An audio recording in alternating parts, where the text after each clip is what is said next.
Hello à tous, je vous retrouve pour ce nouvel épisode d'un tour à la fabrique, le vlog mensuel de la fabrique au dragon. Ce mois-ci a été, encore une fois, occupé par des tâches très variées. J'ai commencé par revoir mes conditions générales de vente. C'était pas la partie la plus fun, mais ça me permet de les ajuster au fil du temps. Et comme souvent, quand je commence à travailler sur mon site, ça a débordé sur d'autres modifications. J'ai fini par changer une police d'écriture sur toutes les pages et par retravailler la présentation de celle consacrée à l'échoppe. C'était pas du tout prévu, mais bon, tant qu'à faire. Dans les jours qui ont suivi, j'ai voulu mettre en scène un excès de chronique. Il faisait beau, alors plutôt que de m'enfermer dans l'atelier après le boulot, j'ai opté pour un tournage en extérieur. Un peu trop pressé, j'ai oublié la télécommande qui me permet de bloquer la mise au point quand elle est faite.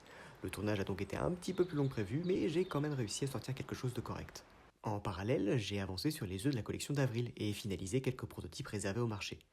Ça m'a d'ailleurs fait réaliser à quel point la création de contenu me prend un temps fou que je ne consacre donc pas à la fabrication. Il va falloir que je trouve un équilibre, surtout que ce mois-ci j'ai eu pas mal de travail à côté. Côté événement, j'ai ouvert la saison sur Rennes avec le festival Feu Follet, consacré aux jeux de rôle et à l'imaginaire, où j'exposais aux côtés des artisans du refuge du Crony. Ce fut un événement très sympathique et une vraie réussite, autant dire que je vais avoir du stock à refaire rapidement. Enfin, pour clôturer le mois, j'ai participé le week-end dernier à mon premier Tolkien Reading Day. Autour du 25 mars, date de la chute de Sauron, les passionnés de Tolkien se réunissent pour lire et échanger autour de ses écrits. Un moment convivial, organisé par l'équipe du festival sur les Terres de l'Unique, parfait pour finir le mois sur une belle note immersive. Et vous avez déjà participé à ce genre d'événement ?